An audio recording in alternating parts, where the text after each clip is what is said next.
দেশজুড়ে শিক্ষার্থীদের কোটা বিরোধী বিক্ষোভ, শাহবাগে ব্যারিকেড ভেঙে মিছিল, বিভিন্ন স্থানে পুলিশের সঙ্গে সংঘর্ষে আহত 20। সীমা লঙ্ঘন করেছে আন্দোলনকারীরা, মন্তব্য স্বরাষ্ট্রমন্ত্রীর। আদালতে যাওয়ার পরামর্শ জনপ্রশাসন মন্ত্রীর। বিচার বিভাগে দরজা খোলা, বললেন প্রধান বিচারপতি। জনদুর্ভোগ হয় এমন কর্মসূচি সমর্থন করে না ছাত্রলীগ, শিক্ষার্থীদের কর্মসূচি প্রত্যাহারের আহ্বান। এবং ভারী বর্ষণে চট্টগ্রাম এবং সিলেট বিভাগে ভূমিধসের শঙ্কা, কক্সবাজারে পাহাড় ধসে দুজনের মৃত্যু।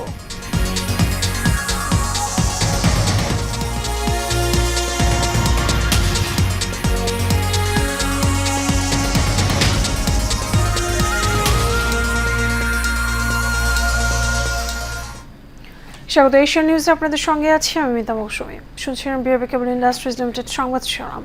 এবারে চলে যাব বিস্তারিত সংবাদে। সরকারি চাকরিতে সব গ্রেডে অযৌক্তিক এবং বৈষম্যমূলক কোটা বাতিলের এক দফা দাবিতে শিক্ষার্থীদের বিক্ষোভ চলছে। রাজধানী শাহবাগে পুলিশের ব্যারিকেড ভেঙে বিক্ষোভ এবং মিছিল করে শিক্ষার্থীরা। এরপর সেখানে অবস্থান নেয় তারা।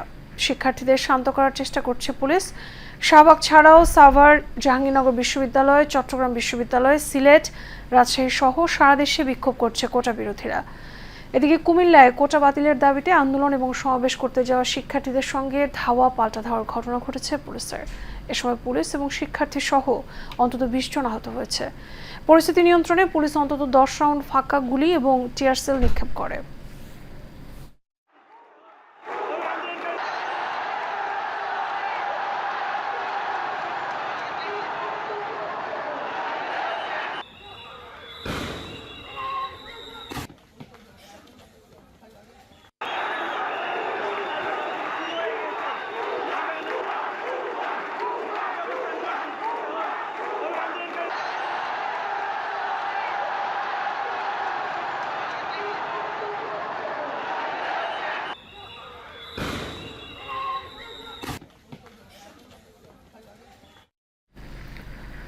কোটা বিরোধী আন্দোলনকারী শিক্ষার্থীরা তাদের সীমা লঙ্ঘন করছে বলে মন্তব্য করেছেন স্বরাষ্ট্রমন্ত্রী আসাদুজ্জামান খান।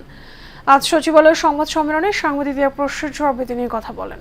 এ সময় মন্ত্রী শিক্ষার্থীদের আন্দোলন না করে বিশ্ববিদ্যালয়ে ফিরে যাওয়ার আহ্বান জানান। তাদেরকে ব্যবহার করার জন্য এখনো কাজ শুরু করে দিয়েছে, দৌড়ঝাঁপ শুরু করে দিয়েছে। আমি মনে করি আমাদের এই ছাত্র সমাজ তাদের কুমন্ত্র তাদের কানে নিবে না। তারা যেহেতু একটা মীমাংসা হয়েছে, মীমাংসার পথে চলে গিয়েছে, তারা তাদের এই যে স্ট্রাইক সেগুলো উইথড্র করে তাদের ফিরে যাবে।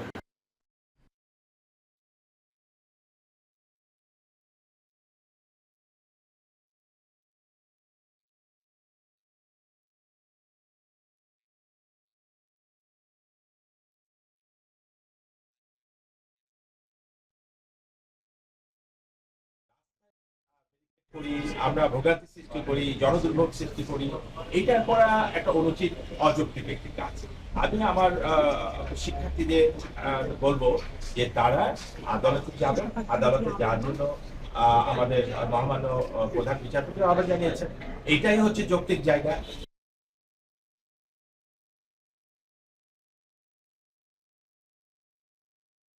যারা দেশীয় উন্নয়ন সহ্য করতে পারে না তাদের প্ররোচনায় বা ষড়যন্ত্রে পা না দিয়ে কোটা আন্দোলনকারীদের আদালতে যাওয়ার পরামর্শ দিয়েছেন জনপ্রশাসন মন্ত্রী ফরহাদ হোসেন। আজ সচিবালয়ে এক ব্রিফিংয়ে তিনি বলেন, আলোচনার ভিত্তিতে যৌক্তিকভাবে কোটা পদ্ধতির সংস্কার করা উচিত।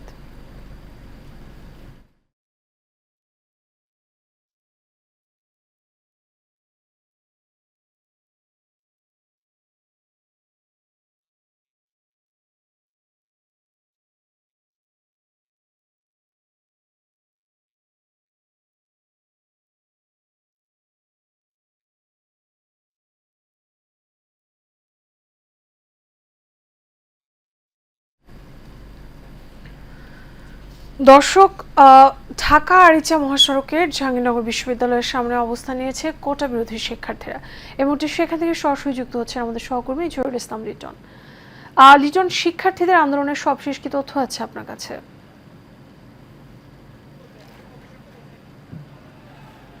মৌসুমী, আপনি জানেন যে এই যে ছাত্র আন্দোলন যে চলছে সেই চলমান আন্দোলনকে কেন্দ্র করে কিন্তু ঢাকা আরিচা যে মহাসড়ক রয়েছে সেই মহাসড়কে কিন্তু জাহাঙ্গীরনগর বিশ্ববিদ্যালয়ের বর্তমান অবস্থা আপনি দেখতে পাচ্ছেন। আমি আপনাকে একটু ক্যামেরার মাধ্যমে দেখাতে যাচ্ছি যে জাহাঙ্গীরনগর বিশ্ববিদ্যালয়ের মূল ফটকের সামনেই কিন্তু এই পরিস্থিতি রয়েছে। এখানে সকল আন্দোলনরত শিক্ষার্থী যারা রয়েছে তারা কিন্তু এসে সড়কে এভাবেই অবস্থান নিয়েছে এবং এর বিপরীত পাশেই কিন্তু রয়েছে জাহাঙ্গীরনগর বিশ্ববিদ্যালয়ের বিপরীত পাশে একদিকে ছাত্রদের অবস্থান রয়েছে, পাশাপাশি অবস্থান রয়েছে প্রশাসনের, অপোজিটে কিন্তু রয়েছে যেখানে যে পুলিশ প্রশাসন যারা রয়েছে তারাও কিন্তু এখানে অবস্থান নিয়েছে। আজকে দেখা যাচ্ছে যে 3:30টার দিকে যখন ছাত্ররা অবস্থান নিয়েছে পরপরই প্রশাসন এখানে এসে অবস্থান নিয়েছে। তার মানে এখানে কিন্তু একটা যে অস্থির পরিস্থিতি বিরাজ করতে পারছে, যে কোনো সময় ঘটতে পারে যে কোনো ধরনের দুর্ঘটনা। কিন্তু এখন পর্যন্ত কিন্তু জাহাঙ্গীরনগর বিশ্ববিদ্যালয়ে কোনো রকম অপ্রীতিকর কোনো ঘটনা ঘটেনি এবং জাহাঙ্গীরনগর বিশ্ববিদ্যালয়ে আন্দোলনরত শিক্ষার্থী যারা রয়েছে আমরা তাদের সাথে কথা বলেছি। তারা বলছে যতক্ষণ পর্যন্ত তাদের এই দাবিগুলো মেনে না নেওয়া হবে ততক্ষণ পর্যন্ত তারা এভাবেই আন্দোলন চালিয়ে যাবে এবং সড়ক থেকে দূরে তারা কখনোই সরিয়ে নেবে না, এমনটাই কিন্তু তারা আমাদের বলছেন। পাশাপাশি এখানে আমরা যে সাধারণ যদি বলি, যেহেতু এই সড়কটি একটি ব্যস্ততম সড়ক হওয়ার কারণে এই সড়ক দিয়ে জানেন যে দেশের উত্তর এবং দক্ষিণবঙ্গের সমস্ত মানুষ কিন্তু এই সড়কটি দিয়েই ঢাকায় প্রবেশ করে এবং ঢাকা থেকে কিন্তু এই সড়কটি দিয়েই বের হয়, যার জন্য অত্যন্ত ব্যস্ততম একটি সড়ক এই সড়কটি। সেই সড়কগুলো কিন্তু বন্ধ রয়েছে এবং এতে করে কিন্তু দীর্ঘ যানজটের সৃষ্টি হয়েছে। আমরা দেখেছি যে নয়ারহাট থেকে শুরু করে একদম 20 মাইল পর্যন্ত কিন্তু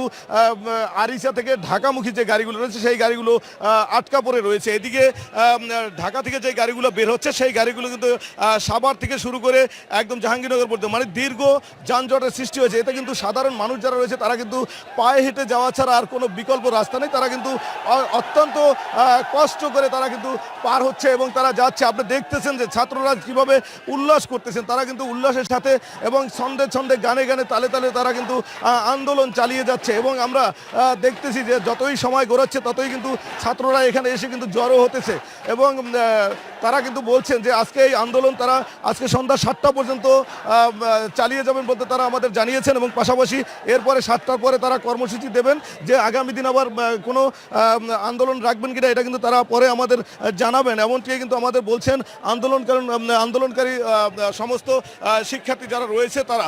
এতে করে আমরা দেখেছি যে এবং প্রশাসনের সাথে কথা বলেছি যে যেহেতু প্রশাসন এবং ছাত্ররা মুখোমুখি হয়েছে, প্রশাসন বলছে যে তারা প্রশাসনের সাথে কথা বলে তারা আমাদের যেমনটি জানিয়েছেন তারা বলছেন যাতে কোনো রকম অপ্রীতিকর ঘটনা না ঘটে তার জন্য তারা সড়কে অবস্থান নিয়েছেন, এমনটি কিন্তু জানিয়েছে আমাদের প্রশাসন। তাই মৌসুমী, এই ছিল আমার কাছে জাহাঙ্গীরনগর বিশ্ববিদ্যালয়ের প্রধান গেট থেকে এখনকার মতো আন্দোলনের সর্বশেষ তথ্য। মৌসুমী। লিটন, আপনাকে অসংখ্য ধন্যবাদ। দর্শক, জাহাঙ্গীরনগর বিশ্ববিদ্যালয় থেকে সরাসরি যুক্ত হয়েছে আমাদের সহকর্মী জহিরুল ইসলাম লিটন। এদিকে রাস্তা বন্ধ করে কোটা বিরোধী আন্দোলন করলে আইন অনুযায়ী ব্যবস্থা নেওয়া হবে বলে জানিয়েছেন ঢাকা মহানগর পুলিশের অতিরিক্ত police commissioner doctor Khandaker Mohiuddin. দুপুরে রাজধানীর রমনার মিন্টো রোডে ডিএমপির মিডিয়া সেন্টারে সংবাদ সম্মেলনে তিনি বলেন, আদালতের নির্দেশনার পর কোটা নিয়ে আন্দোলনের কোনো অবকাশ নেই। অন্তত 4 সপ্তাহ শিক্ষার্থীরা আন্দোলনের নামে জনদুর্ভোগ সৃষ্টি করলে ছাড় দেওয়া হবে না বলেও জানান তিনি। মেট্রোপলিটন পুলিশের পক্ষ থেকে তাদেরকে অনুরোধ করব যে তারা যেন এতদ সংক্রান্তে অন্তত এই এখন যেহেতু 18 সালের পরিপত্র বলবৎ আছে তারা যেন কোনো মানুষের দুর্ভোগ দিয়ে কোনো কর্মসূচি না দেয়। তাদের প্রতি আমার বিনীত অনুরোধ থাকলো ঢাকা মেট্রোপলিটন পুলিশের পক্ষ থেকে যে তারা কোথাও গতকাল আমাদের জানা মতে অন্তত 21টি পয়েন্টে তারা কিন্তু এসেছিল। আমরা তাদের সাথে পেশাদারিত্বের সহিত তাদেরকে মোকাবেলা করেছি অথবা তাদের সাথে কথা বলেছি, কিন্তু আমরা সেটি মনে রাখতে হবে যে এর বাইরেও স্টুডেন্টদের বাইরেও সম্মানিত মহানগরবাসীর নিরাপত্তা এবং কনস্টিটিউশনের 36 অনুযায়ী ফ্রিডম অফ মুভমেন্ট সেটি এনশিওর করতে আমরা বাধ্য। কোটা সংস্কার নিয়ে শিক্ষার্থীদের দাবির প্রতি সম্মান জানায় ছাত্রলীগ। তবে অবরোধ করে দাবি আদায়ের পদ্ধতিকে সমর্থন করছেন না দেশের শীর্ষ এই ছাত্র সংগঠনের নেতারা। জনদুর্ভোগ সৃষ্টি হয় এমন কোনো কর্মসূচি না দেওয়ার আহ্বানও তাদের। এই রিপোর্ট। সরকারি চাকরিতে কোটা সংস্কারের দাবিতে চলমান আন্দোলনের মধ্যে জনদুর্ভোগ তৈরি না করে ক্লাস পরীক্ষায় ফিরে আসা ও কোটার যৌক্তিক সমাধান নিয়ে ঢাকা বিশ্ববিদ্যালয়ের মধুর ক্যান্টিনে সংবাদ সম্মেলন করেছে বাংলাদেশ ছাত্রলীগ। তারা কি চাকরিজীবী না আন্দোলনজীবী? আজকে বাংলাদেশ ছাত্র সমাজের পক্ষ থেকে কিন্তু এই প্রশ্নটি আসছে। এ সময় সাধারণ শিক্ষার্থীদের ডাকা বাংলা ব্লকেট কর্মসূচি বন্ধ করার আহ্বান জানায় দেশের শীর্ষ এ ছাত্র সংগঠনের নেতারা। এটি এমন একটি আন্দোলন যে আন্দোলনের কোনো প্রতিপক্ষ নেই, যেখানে বিচার বিভাগ রায় দিয়েছে, যেখানে নির্বাহী বিভাগ যে সরকারি পরিপক্ষের পক্ষে আদালতে লড়াই করছে, এবং যেখানে আমরা ধারাবাহিকভাবে আমাদের শেখ হাসিনার নেতৃত্বাধীন আওয়ামী লীগ সরকার তরুণ প্রজন্মের স্বপ্নের সরকার যেটি বলছে যে দাবির প্রেক্ষিতে সরকার আন্তরিক, সেই বিষয়ে আমরা মনে করি যে আন্দোলনকে প্রলম্বিত করা এক ধরনের কৃত্রিম সংকট তৈরি করা ছাড়া অন্য কিছু নয় বলে আমরা মনে করি। যে কারণে সকল পক্ষের প্রতি আমাদের আহ্বান থাকবে যে অনতিবিলম্বে শিক্ষা প্রতিষ্ঠানের স্বাভাবিক পরিবেশ আমাদের ফিরিয়ে নিয়ে আসতে হবে। সংবাদ সম্মেলনে বিএনপির সমালোচনা করে ছাত্রলীগ সভাপতি বলেন, লন্ডনে বসে যিনি বয়ান দিচ্ছেন তার কোনো যোগ্যতাই ছিল না বিসিএস পরীক্ষা দেওয়ার। এই বিএনপি জামায়াত গোষ্ঠী তরুণ প্রজন্মের স্থায়ী শত্রু, যেই বিএনপি জামায়াত গোষ্ঠী তরুণ প্রজন্মের স্বপ্ন নিয়ে ছিনিমিনি খেলেছে, তারা আজকে এই আন্দোলনে সংহতি প্রকাশ করার জন্য চেষ্টা করছে। লন্ডন থেকে যারা আজকে এই আন্দোলনে সংহতি প্রকাশ করার জন্য চেষ্টা করছে, তাদের কাছে আমরা প্রশ্ন রাখতে চাই যে প্রশাসনে ভাইয়া ক্যাডার কে চালু করেছিল? দলীয় ক্যাডার এবং বিসিএস ক্যাডার হওয়াকে সমার্থক শব্দে কে পরিণত করেছিল? অবরোধ বা জিম্মি পরিস্থিতি তৈরি করে কোনো কিছু সমাধান করা সম্ভব নয় বলেও মনে করে ছাত্রলীগ নেতারা। বাংলাদেশের ছাত্র সমাজই এটি যৌক্তিক যে সুরা হচ্ছে সেই পথকে বাংলাদেশ ছাত্র সমাজ সবসময় স্বাগত জানায়। মিতু, এশিয়ান টেলিভিশন, ঢাকা। দেশের 5টি বিভাগে আগামী 48 ঘন্টায় ভারী থেকে অতি ভারী বর্ষণের আভাস দিয়েছে আবহাওয়া অধিদপ্তর। এ সময় 2 বিভাগে পাহাড় ধসের শঙ্কার কথাও বলা হয়েছে। বৃহস্পতিবার ভারী বর্ষণের সতর্কবাণীতে এ তথ্য জানিয়েছে আবহাওয়া অধিদপ্তর। সতর্কবাণীতে বলা হয়েছে, বাংলাদেশের উপর মৌসুমী বায়ুর সক্রিয় থাকা রাজশাহী, রংপুর, ময়মনসিংহ, সিলেট এবং চট্টগ্রাম বিভাগের কোথাও কোথাও আগামী 48 ঘন্টায় ভারী থেকে অতি ভারী বর্ষণ হতে পারে। ভারী বর্ষণজনিত কারণে চট্টগ্রাম এবং সিলেট বিভাগের পাহাড়ি এলাকার কোথাও কোথাও ভূমিধসের শঙ্কার কথা জানিয়েছে আবহাওয়া অধিদপ্তর।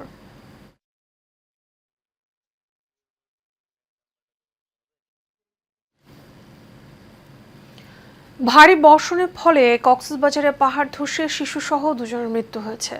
বৃহস্পতিবার ভোররাতে কক্সবাজার শহরের শিকদারপাড়া এবং পলাংকাটা এলাকায় পাহাড় ধসের ঘটনা ঘটে। মৃতরা হলেন কক্সবাজার শহরের শিকদারপাড়া এলাকার হাসান, পলাংকাটা এলাকার নূরজাহান। কক্সবাজার সদর হাসপাতালের আবাসিক অফিসার ডাক্তার আশিকুর রহমান বলেন, কক্সবাজার ভারী বৃষ্টির কারণে পাহাড় ধসে 2 জনের মৃত্যু হয়েছে। তার মধ্যে এক শিশু এবং নারী রয়েছে। তাদের মরদেহ মর্গে রাখা হয়েছে।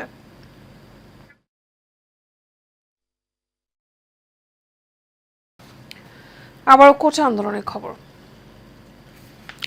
দর্শক, রাজশাহী বিশ্ববিদ্যালয়ের সামনে বিক্ষোভ করছে কোটা বিরোধী আন্দোলনের শিক্ষার্থীরা। এই মুহূর্তে সেখান থেকে সরাসরি যুক্ত হচ্ছেন আমাদের সহকর্মী বাড়িউল আলম শান্ত। শান্ত, আমাকে শুনতে পাচ্ছেন আশা করছি। শান্ত, আন্দোলনের সবশেষ কি তথ্য আছে আপনার কাছে এবং সেখানে প্রশাসনের অবস্থান কি এই মুহূর্তে? গত কয়েকদিন ধরে সারা দেশের মতো রাজশাহী বিশ্ববিদ্যালয় যারা শিক্ষার্থী রয়েছেন তারাও কিন্তু বিভিন্ন আন্দোলন করেছেন, এবং তারা আজকে যে বিক্ষোভ মিছিল করছে মূলত সারা দেশে তাদের যে আন্দোলন চলছে সে জায়গায় তারা অভিযোগ আসছেন যে প্রশাসনের পক্ষ থেকে তাদের প্রতি যে হামলা চালানো হয়েছে সেটি নিন্দা জানিয়ে কিন্তু রাজশাহী বিশ্ববিদ্যালয় যারা শিক্ষার্থী রয়েছেন তারা আজকে এই বিক্ষোভ মিছিল করছেন। আমি কথা বলবো রাজশাহী বিশ্ববিদ্যালয়ের আন্দোলনের শিক্ষার্থীর সাথে, আপনারা কি আন্দোলন করছেন?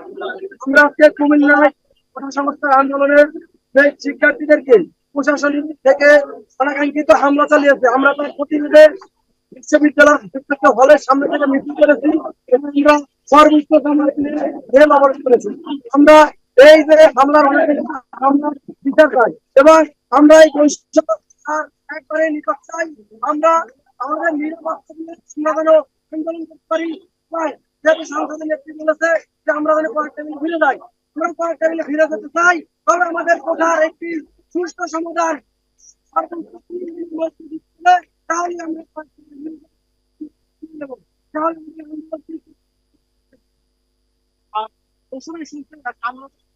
বলছেন যে তাদের যে দাবি সে দাবি না তাই বলে তারা বলছে কারণ বিনোদ কর্মসূচি তার ঘোষণা দিচ্ছেন এবং আজকে কিন্তু তারা কিন্তু রাষ্ট্রের যে রেলপথ রয়েছে রাজশাহী বিশ্ববিদ্যালয় রেলপথ থেকে রেখেছে। তো এই ছিল আমাদের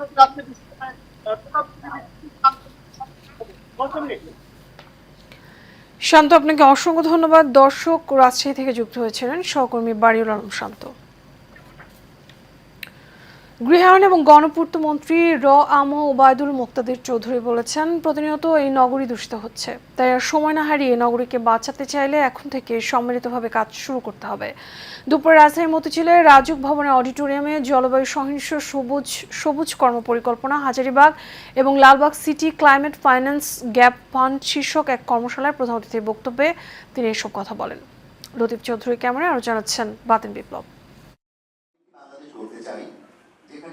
অন্যায়, অনিয়ম, দখলবাজি থেকে সবাইকে সরে আসতে হবে। একই সাথে ক্লাইমেট নষ্ট হয় এমন কোনো কাজ করা যাবে না। কিন্তু বর্তমান সমাজে কারো ছাড় দেওয়ার মনোমানসিকতা নেই। জলবায়ু সহিষ্ণু সবুজ কর্ম পরিকল্পনা, হাজারীবাগ ও Lalbagh city climate finance gap fund শীর্ষক সেমিনারে বক্তারা এসব কথা বলেন।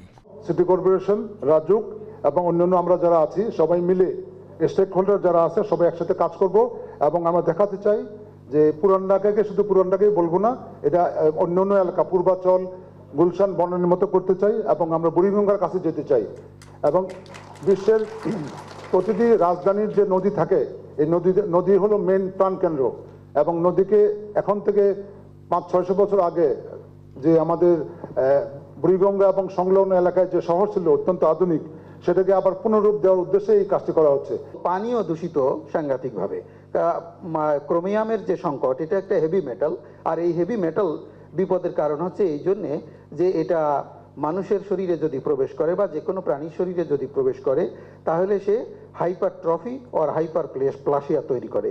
সেমিনারে প্রধান অতিথির বক্তব্যে গৃহায়ন ও গণপূর্ত মন্ত্রী ওবায়দুল মুক্তাদির চৌধুরী বলেন, শুধুমাত্র সেমিনার আর সিম্পোজিয়ামের মধ্যে সীমাবদ্ধ না থেকে পরিবেশ বান্ধব নগরী গড়ে তুলতে সামাজিক আন্দোলনের মধ্য দিয়ে প্রকল্প বাস্তবায়ন কার্যকর করতে হবে। যেখানে গিয়েছেন তারা বা আমরা নিয়ে গিয়েছি, সেখানেও কাজটা সঠিকভাবে হচ্ছে না। আর এইখানে যে কাজটা যে অবস্থায় আছে সেটা খুবই দুরবস্থায় আছে।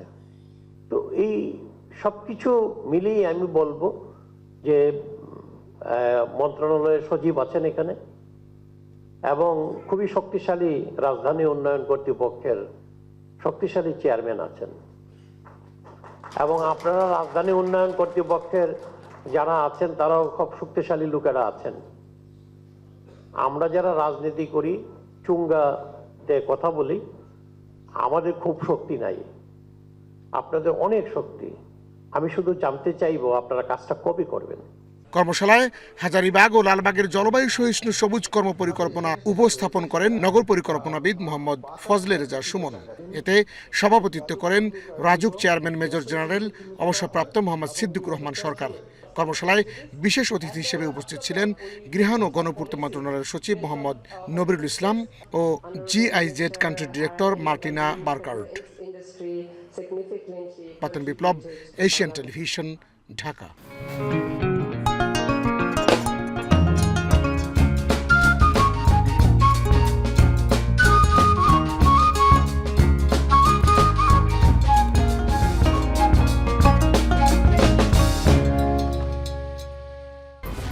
এক্সপার্ট B500 CWR স্বাধীনতার সুবর্ণ জয়ন্তীতে নতুন বাংলাদেশ গড়ার প্রত্যয়। HM steel B500 CWR।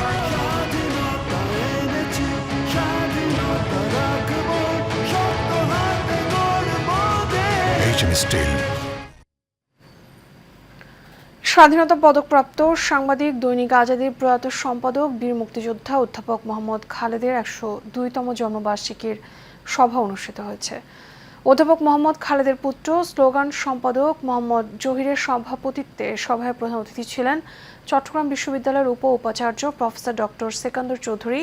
প্রধান বক্তা ছিলেন প্রফেসর হাসিনা জাকারিয়া বেলা। বিশেষ অতিথি ছিলেন লায়ন ডক্টর মোহাম্মদ সানাউল্লাহ। শেষ করবে এশিয়ান নিউজ। আগে বিআরবি কেবল ইন্ডাস্ট্রিজ লিমিটেড সংবাদ শিরোনামগুলো জানাবো আরও একবার। দেশ জুড়ে শিক্ষার্থীদের কোটা বিরোধী বিক্ষোভ, শাহবাগে ব্যারিকেড ভেঙে মিছিল, বিভিন্ন স্থানে পুলিশের সঙ্গে সংঘর্ষে আহত 20। সীমা লঙ্ঘন করেছে আন্দোলনকারীরা, মন্তব্য স্বরাষ্ট্রমন্ত্রীর। আদালতে যাওয়ার পরামর্শ জনপ্রশাসন মন্ত্রীর। বিচার বিভাগের দরজা খোলা, বললেন প্রধান বিচারপতি। জনদুর্ভোগ হয় এমন কর্মসূচি সমর্থন করে না ছাত্রলীগ, শিক্ষার্থীদের কর্মসূচি প্রত্যাহারের আহ্বান।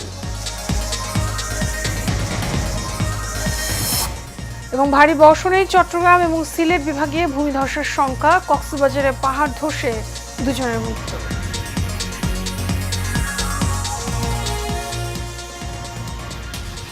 এই ছিল আমাদের এখনকার আয়োজন। আমাদের পরবর্তী সংবাদ দেখার আমন্ত্রণ রইল। এতক্ষণ সাথে থাকার জন্য ধন্যবাদ সবাইকে।